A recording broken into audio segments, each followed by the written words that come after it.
Votre attention s'il vous plaît. Cet élément est en français.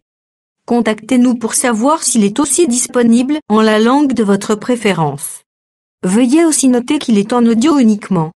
Dépourvu de ce fait d'image originaire. S'il t'arrive lorsque tu lis la Bible, tu es troublé par des questions du genre « qui, quoi, quand, comment, où et pourquoi ?» Alors tes réponses sont ici. Rends-toi immédiatement sur christequality.com ou sur évangileéternel.com, le lieu du rendez-vous fixé avec la précision biblique. Évangile éternel, le pourquoi de chaque chose. Pourquoi de chaque chose. Pourquoi de chaque chose. Pourquoi de chaque chose. Pour nous encourager à continuer à vous servir, nous ne vous demandons pas grand-chose, sinon de souscrire à l'une de nos YouTube channels qui correspond à votre version linguistique. Souscrivez s'il vous plaît. La rubrique Pasteur et Thème présente aujourd'hui le docteur Blaise Condé, ministre de l'Évangile éternel. Recherchez-vous les enseignements du docteur Blaise Condé? Allez sur christequality.com/blaisecondé.html. Les enseignements sont disponibles en texte, audio et vidéo.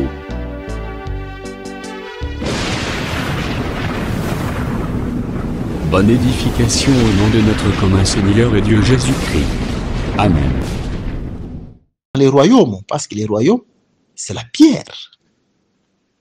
Donc la promesse dont Dieu nous donne, c'est les royaumes. Repentez-vous parce que le royaume des cieux est proche. C'est les royaumes que Dieu est en train d'identifier à la pierre, à un caillou. Parce que les cailloux, c'est une petite pierre, c'est les royaumes. Pourquoi petit? Parce que c'est la porte étroite. Ce n'est pas n'importe qui peut entrer dans ces royaumes. C'est un royaume qui est petit. Ok. Mais tandis que le monde est grand parce que plusieurs y entrent. C'est Jésus qui l'a dit. Alors, c'est ainsi que vous allez remarquer, en ce qui concerne les choses du monde, les gens se précipitent facilement. Mais en ce qui concerne les choses qui sont spirituelles, qui sont tellement importantes, peu de gens s'y intéressent.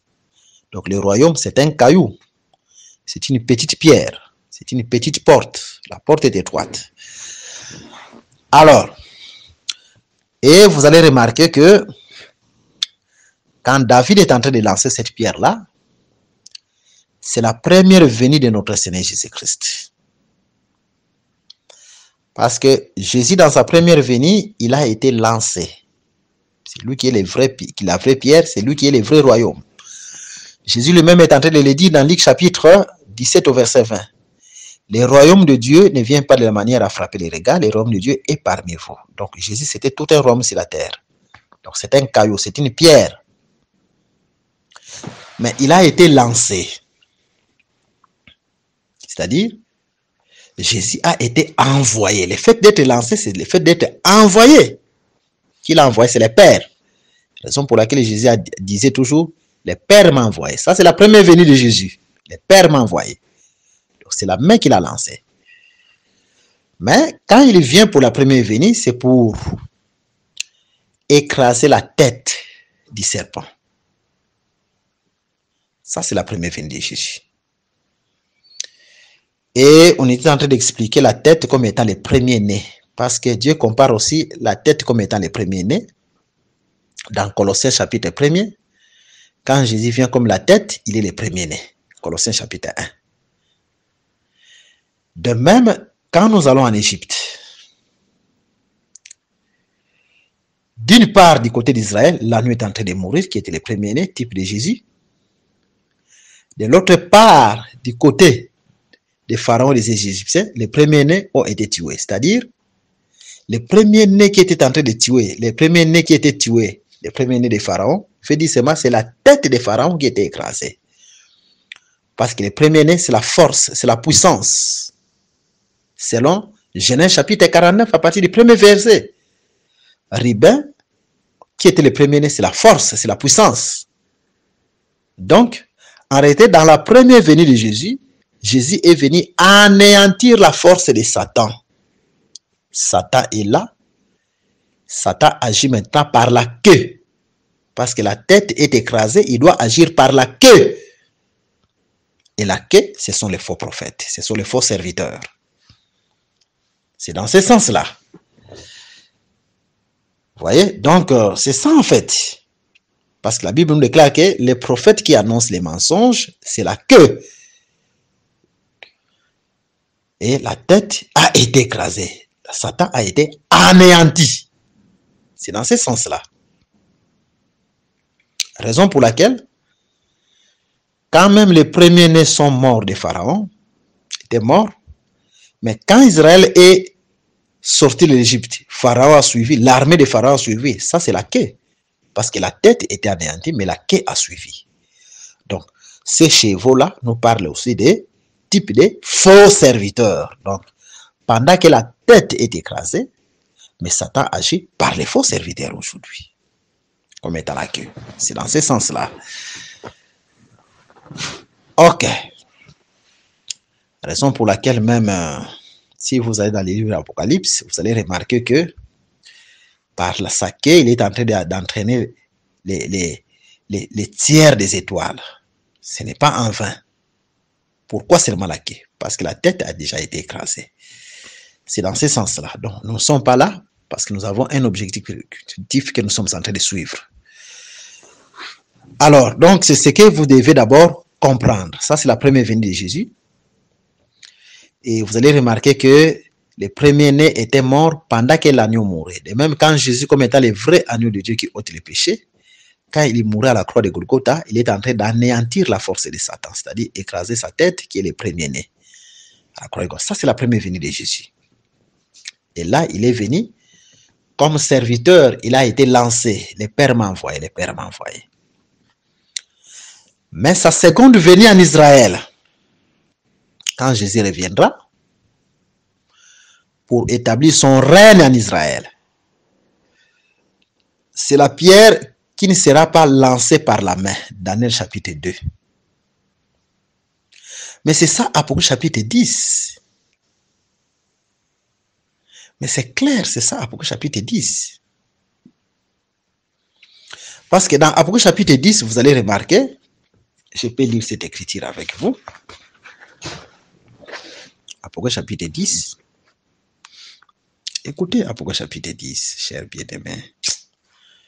Ah, les branhamistes ont menti beaucoup de gens. Apocalypse chapitre 10, commençons à lire à partir du premier verset. Puis ayant appelé... Non, Apocalypse chapitre 10. Oh, où est-ce que je suis? Écoutez. Apocalypse chapitre 10. J'ai vu un ange puissant qui descendait du ciel, enveloppé d'une nuée. Au-dessus de sa tête était l'arc-en-ciel, et son visage était comme le soleil, et ses pieds comme des colonnes de feu. Visage comme le soleil, nous sommes dans Matthieu chapitre 17, parce que là, c'est le règne de Jésus. 6 jours après, il prend avec lui quelques de ses disciples, et son visage est devenu comme le soleil. Nous parlons toujours du règne. Ok. Maintenant, nous prenons le verset 7 pour ne pas tout lire. Mais qu'au jour de la voix du 7e ange, quand il sonnerait la trompette, les mystères de Dieu s'accompliraient, comme il l'a annoncé à ses serviteurs les prophètes. Donc, quand le 7e ange sonne de la trompette, l'unique mystère de Dieu doit être accompli, selon cette écriture. Bon, il a sonné la trompette où? Allons dans Apocalypse chapitre 11, verset 15. Le 7e ange sonna de la trompette. Il lit dans le ciel de fortes voix qui disaient: le royaume du monde est remis à notre Seigneur et à son Christ, et il régnera au siècle des siècles. Très important. Suivez attentivement. Mais cette écriture, c'est la même avec Matthieu chapitre 16, verset 28 et Matthieu chapitre 17. Parce que dans Matthieu chapitre 16, verset 28, nous avons compris que Jésus doit venir dans son règne, c'est-à-dire établir son règne sur la terre. Mais c'est clair. Mais maintenant, ici, les 7e anges qui sont de la trompette, la Bible nous déclare que le royaume du monde est remis à notre Seigneur et à son Christ. C'est la même chose. Donc, c'est le règne du monde qui est remis à Jésus. C'est la même écriture, parce que Dieu parle tantôt d'une manière, tantôt d'une autre. Suivez-nous, chers bien-aimés. Parce que pour le moment, le règne du monde n'est pas entre les mains de Jésus. Si vous lisez Jean chapitre 18, au verset 36, Jésus lui-même est en train de dire, mon royaume n'est pas de ce monde. Mon royaume n'est pas de ce monde. Je pense qu'on va expliquer toutes ces choses-là par la grâce de Dieu quand on va expliquer sur Adam, Jésus comme étant Adam. Pourquoi seulement c'était 6 jours après. Nous allons expliquer ces choses par la grâce de Dieu. Mais un jour, le royaume du monde sera remis à Christ, à Jésus. Et cela s'accomplira à la seconde venue de Jésus en Israël, donc 7 ans après l'enlèvement de l'Église. Donc, c'est Jésus qui doit venir établir son règne sur la terre. Quand vous allez dans plusieurs assemblées de réveil, on va vous dire, non, nous n'avons pas besoin de connaître ce qui va se passer après l'enlèvement. Nous attendons seulement l'enlèvement. Fausse doctrine. Nous informons aux amis que l'Église n'attend pas seulement l'enlèvement. L'Église attend l'enlèvement. L'Église attend aussi le règne de Christ sur la terre. Je vous lis les versets. Allons dans le livre d'Apocalypse, au chapitre 5. Écoutez ce que la Bible nous dit. Au chapitre 5. Nous commençons à lire à partir du verset. Verset 9 jusqu'au verset 10. Et il chantait un cantique nouveau en disant, tu es digne de prendre les livres et d'en ouvrir les sceaux. Car tu as été immolé et tu as racheté pour Dieu par ton sang les hommes de toute tribu ou de n'importe quelle tribu, de toute langue ou de n'importe quelle langue, de tout peuple ou de n'importe quel peuple, de toute nation ou de n'importe quelle nation. Tu as fait d'eux un royaume. Ok, c'est nous, les rachetés, et des sacrificateurs pour notre Dieu. C'est nous. Et ils régneront sur la terre. Très important. Là, ce n'est pas l'enlèvement.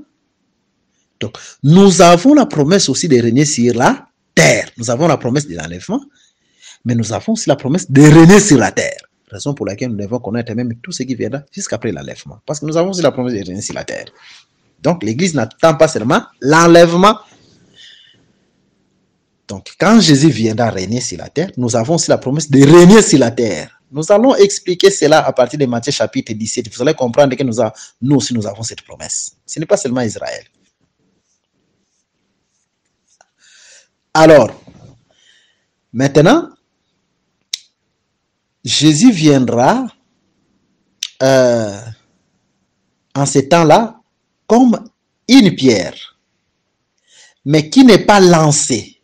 Ok, c'est Daniel chapitre 2. C'est la pierre qui est détachée d'elle-même. Donc, la seconde venue de Jésus en Israël, Jésus ne viendra plus encore en Israël pendant ce temps-là pour dire que le Père m'a envoyé. Non, Jésus viendra comme le Dieu véritable en Israël. Donc, d'une autre manière, dans la première venue, il a été lancé. Le Père m'a envoyé. Mais dans sa seconde venue et sa dernière venue en Israël, Jésus viendra comme le Dieu véritable. Si vous voulez connaître cela, allez dans Ésaïe chapitre 35. Vous allez remarquer en fait que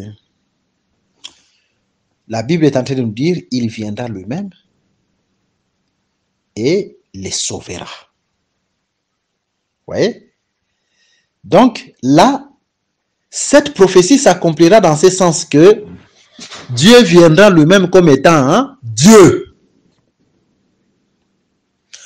Aujourd'hui, dans la première venue, Jésus est venu dans le mystère. Le Père m'a envoyé. Fils, Saint-Esprit. Mais c'est le mystère.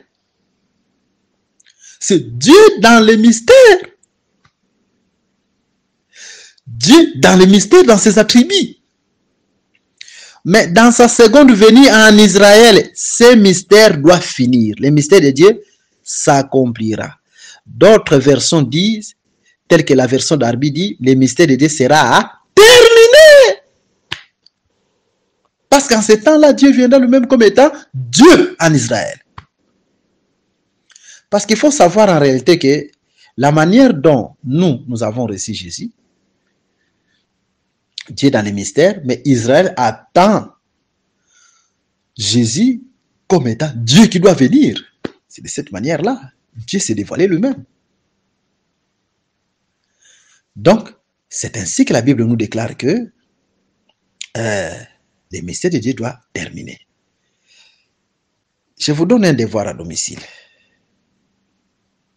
Raison pour laquelle vous allez remarquer dans la Bible, Jésus est en train de dire, en ce qui concerne la venue, la seconde venue de Dieu, ou la seconde venue de Jésus-Christ en Israël, ces jours-là, même les pères ne les connaissent pas. Parce que là, Jésus ne parlait pas de l'enlèvement, il parlait de la seconde venue de Jésus en Israël. Non, il a dit, même les fils ne les connaissent pas, c'est le Père qui connaît. Qu'est-ce que cela veut dire? Mais en réalité, c'est Dieu qui est dans ses attributs. C'est pour dire seulement que dans l'attribut du Fils, donc Dieu ne viendra pas dans l'attribut du Fils pour les jours de son règne. Donc sa seconde venue en Israël, Dieu ne viendra pas dans l'attribut du Fils. Parce que c'est seul le Père qui connaît. Donc Dieu viendra dans l'attribut du Père lui-même, comme étant le Père éternel. Parce que le mystère doit terminer. Fils, c'est un mystère. Ce mystère doit terminer parce que le Fils ne connaît pas. Et il doit se manifester comme étant le Père lui-même qui viendra. Parce que la pierre doit être lancée. La pierre ne peut pas être lancée par la main. La pierre doit se détacher d'elle-même.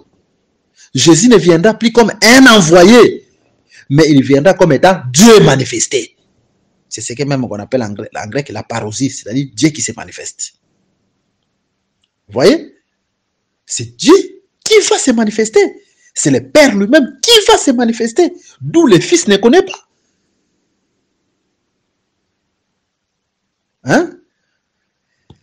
La première venue, le Fils connaît parce que c'est une pierre qui a été lancée. Mais la seconde venue, le Fils ne connaît pas. Parce que le mystère du Fils doit terminer. Le Fils, c'est dans le mystère. Je vous lis une écriture qui démontre que le Fils, c'est le mystère. C'est Paul qui en parle. Quand il a parlé, il a écrit à Timothée, je pense dans 1 Timothée, chapitre 3, verset 16. Nous allons lire cette écriture. Écoutez ce que la Bible nous déclare. Et sans contredire le mystère de la piété grand, Dieu a été manifesté en chair. C'est un mystère. Justifié par l'Esprit, vie des anges, précieux gentil, écrit dans les mots. C'est un mystère. Même quand il prend tous les attributs là du Saint-Esprit, c'est le mystère. Mais à sa seconde venue, il ne sera plus mystère parce que Dieu lui-même sera manifesté. Donc, tribu wana nyonso alongoli nzambe moko amitalisi. Ndapo nzambe la nyonso parce que libanga ebwakami te mais libanga kiti yango moko. Donc, ce n'est pas un envoyé, mais c'est lui-même qui sera manifesté. Je pense que c'est clair par la grâce de Dieu. C'est dans ce sens-là. C'est alors que la montagne là, après avoir frappé la dernière nation et la bête, il y a beaucoup de choses. Quand on va vous publier les livres sur les 70 semaines vues par Daniel, vous allez voir toutes ces choses-là. On a donné tous les détails possibles. Donc ici, c'est seulement en passant. Donc quand tout le système mondial sera détruit, parce qu'au niveau des pieds, il y a 10 orteils. Ce sont les 10 nations les plus puissantes du monde et la bête aussi qui sera détruite. Donc il y a beaucoup de choses là en fait. Et quand le système mondial sera détruit, Jésus lui-même va prendre les reins du monde. Et ces reins-là est comparé à une grande montagne. Donc c'est ça Matthieu chapitre 17. La grande montagne, c'est les reins de Christ sur la terre, qui va s'accomplir 7 ans après l'enlèvement de l'Église. Maintenant, remarquons une chose, chers bien-aimés. Mais qui devait voir la gloire de Jésus transfiguré? Et à côté de lui, il y a Élie et Moïse. Il y a d'abord quelques des disciples qui ne pouvaient pas mourir. C'est Jacques, Jean, et ainsi de suite, comme nous l'avons lu là dans la Bible. Et Pierre. Maintenant, ces 3 disciples dans la Bible typifient souvent Israël, donc les restes d'Israël que Jésus va visiter. C'est les restes. Parce que c'est Zacharie qui est en train d'en parler. Donc les restes d'Israël que Jésus va visiter quand il reviendra. Et vous allez remarquer, même si vous prenez une autre écriture dans la Bible, Jésus prenait souvent ses 3 disciples. Vous allez remarquer, ailleurs, il va prendre toujours ses 3 disciples. Et Jésus va s'éloigner d'eux de la distance d'un jet de pierre. Et s'il vous plaît, dormez quand Jésus s'est éloigné d'eux.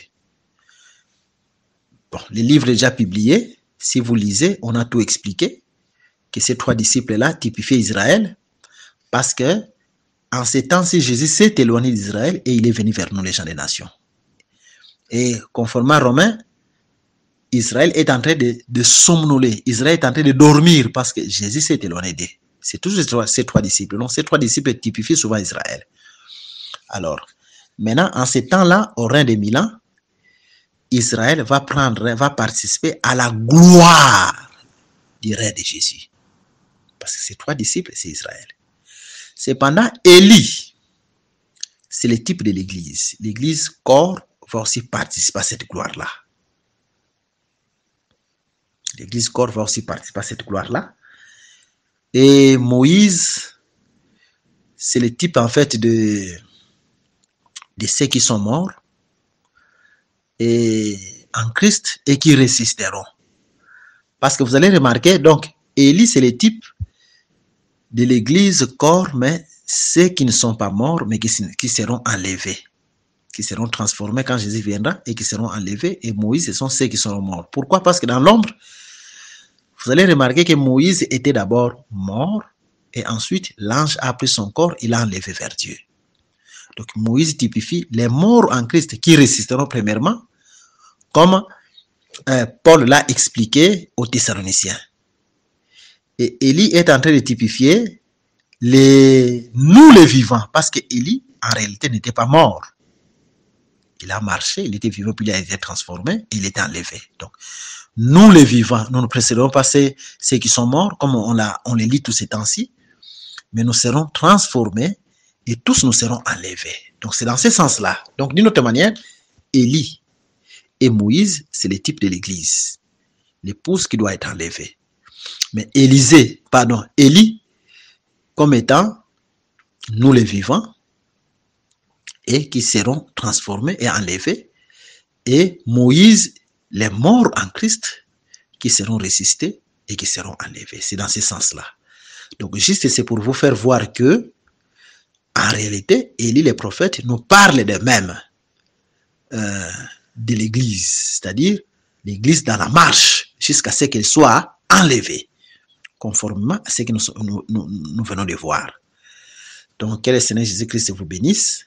Je pense que à partir de demain, si le Seigneur nous fait grâce, nous allons bien exploiter Matthieu chapitre 25. Dans Matthieu chapitre 25, là, nous allons expliquer par la grâce de Dieu comment est-ce que les vierges folles sont allées acheter de l'huile. Et les vierges folles ont acheté de l'huile chez qui? Et conformément à la Bible, qu'est-ce que cela signifie?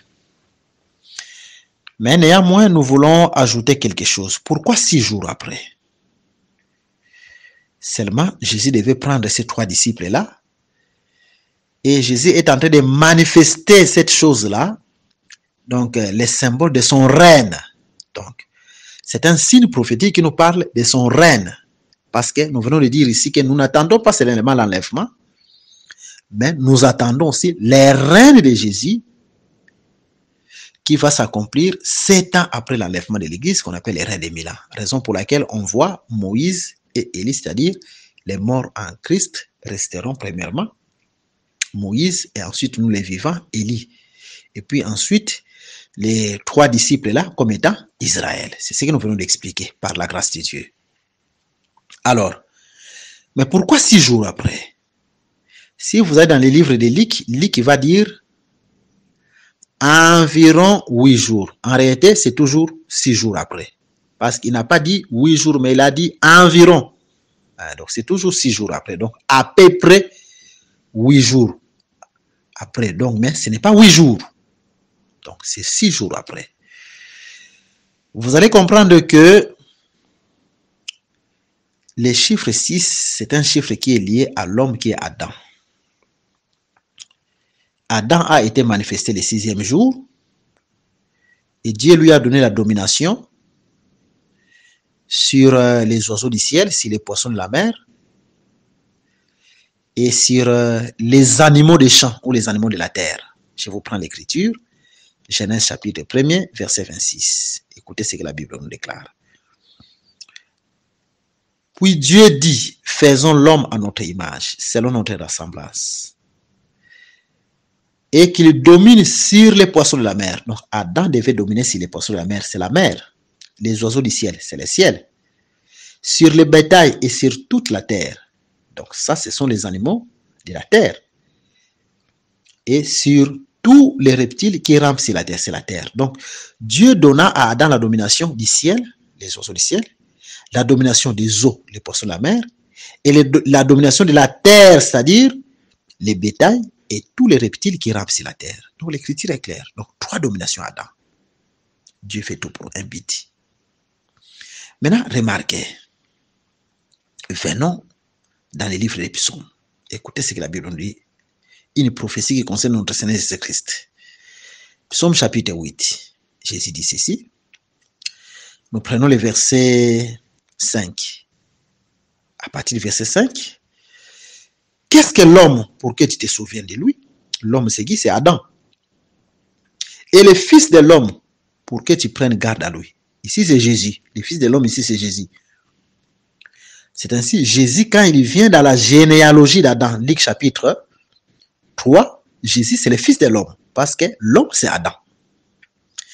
Tu l'as fait peu inférieur à Dieu. Ok, c'est le fils de l'homme. Et tu l'as couronné de gloire et de magnificence. Tu lui as donné la domination sur les œuvres de tes mains. Tu as tout mis sous ses pieds. Ok. Qu'est-ce que Jésus aussi, Dieu aussi donne à Jésus comme étant domination?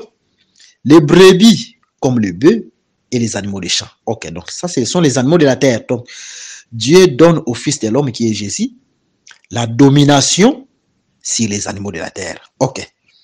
Verset 9. Les oiseaux du ciel. Dieu donne à Jésus la domination sur les oiseaux du ciel, donc les ciels. Et les poissons de la mer. Et les poissons de la mer. Tout comme Adam. Donc c'est pour dire seulement que Jésus est le vrai Adam. L'écriture qui confirme que cette prophétie parlait de Jésus, c'est dans le livre des Hébreux. Alors dans le livre des Hébreux, vous allez remarquer que dans les livres des Hébreux, la Bible en parle. Hébreux chapitre 2, nous prenons à partir du verset 5. En effet, ce n'est pas à des anges que Dieu a soumis les mondes à venir dont nous parlons. Or, quelqu'un a rendu quelque part ce témoignage. Qui? C'est un livre des psaumes, psaume chapitre 8.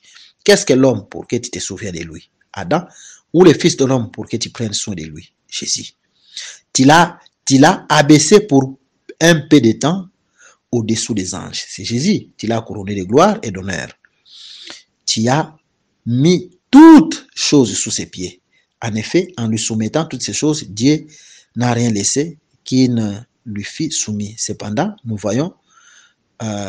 ne voyons pas encore maintenant que toutes choses lui soient soumises. Ok. Donc, nous comprenons que, verset 9, mais celui qui a été abaissé pour un peu de temps au-dessous des anges, Jésus, nous les voyons couronnés de gloire. Alors, donc, cette prophétie concerne notre Seigneur Jésus-Christ. Vous voyez? Donc, Dieu devait aussi donner la domination du ciel, de la terre et de la mer à Jésus comme Adam. Et l'écriture est claire. De même, quand Jésus est venu, Jésus, pour sa première venue, il n'est pas venu établir un règne terrestre. C'est un règne céleste. Parce qu'à Adam, Dieu lui a donné à régner dans 3 différents endroits, c'est-à-dire le ciel, la terre et la mer. La première venue de Jésus, c'est une domination céleste. Comment vous allez comprendre ça? Dans Jean chapitre 12, Jésus dit, il faut qu'un grain de blé. Non. Jésus est en train de donner une parabole. Il dit ceci, que les grains de sénévé, en réalité, c'est les plus petits des grains. Donc, Jésus parlait de lui-même, qui était Dieu, mais qui s'est fait inférieur aux anges. Parce que Dieu, quand il a pris les corps humains, Dieu s'est fait inférieur. Dieu s'est comprimé. C'est le plus petit des grains. Mais il faut d'abord qu'il tombe par terre, qu'il pourrisse. Ensuite, il deviendra un grand arbre. Je pense que c'est dans Matthieu chapitre 13. Mais quand il devient un grand arbre, Jésus est en train de dire, les oiseaux du ciel viennent. Il ne dit pas que les animaux de la terre, il dit les oiseaux du ciel. Parce que là, Jésus est en train de parler en disant, le royaume de Dieu est semblable au grain de sénévé. Ok, donc c'est le royaume de Dieu. Jésus lui-même était le royaume. Qui tombe par terre, c'est par sa mort.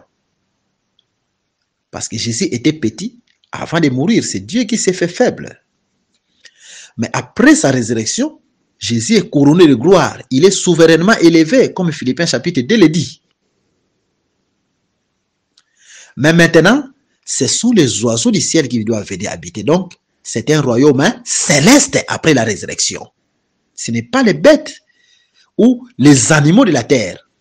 Ce sont les oiseaux du ciel. Donc, après la résurrection, Jésus nous donne un royaume céleste. Parce que les grains de sénévé, c'est le royaume des cieux. Donc, c'est dans ce sens-là. C'est Adam qui doit régner dans les ciels, c'est les oiseaux du ciel. Et là, c'est les reins de l'église. Mon royaume n'est pas de la terre. Mon royaume n'est pas de la terre. Jésus lui-même l'a dit. Jean chapitre 18, verset 36. C'est dans ces temps-ci. Mais vous allez remarquer que Adam ne devait pas seulement régner sur les oiseaux du ciel, c'est-à-dire l'église, mais Adam doit aussi régner sur les poissons de la mer. Les poissons de la mer, c'est Israël. Parce que Jésus doit aussi régner sur Israël. Là, c'est après l'enlèvement de l'église avec les 2 témoins. Vous allez remarquer au temps de Noé, quand Noé entra dans l'arche avec les animaux et que les eaux devaient frapper la terre sèche. C'est ce que la Bible nous dit, c'est la terre sèche qui a été frappée. Donc, en réalité, les eaux n'ont pas été frappées. C'est la terre sèche qui a été frappée. C'est ce que l'Écriture dit. Donc, Dieu n'a pas frappé les poissons. Les poissons étaient à l'aise. Il en est de même après notre enlèvement, parce que notre enlèvement est constitué des nations qui ont cru et du reste d'Israël qui croit, tel que les apôtres Paul, de Pierre, et un reste d'Israël qui peut croire aujourd'hui. Fait partie aussi de l'église corps de Jésus-Christ. selon la Bible. Parce que Dieu nous a appelés parmi les Juifs et parmi les Grecs. C'est ce que l'Écriture nous dit. C'est ce qui forme l'Église. Mais sur les temps prophétiques, Israël comme étant une nation à part, qui a été incrédule, qui a rejeté son Messie, pendant que nous serons enlevés et que les 2 témoins iront en Israël, quand même Dieu va frapper l'humanité, mais Dieu va épargner les 144 000 qui feront partie d'Israël. Donc c'est ça, les poissons que Dieu ne va pas frapper. C'est dans ce sens-là. Vous voyez? Donc d'une autre manière, c'est Dieu qui doit régner sur les poissons, parce que c'est le temps d'Israël. C'est Adam qui devait régner sur les poissons.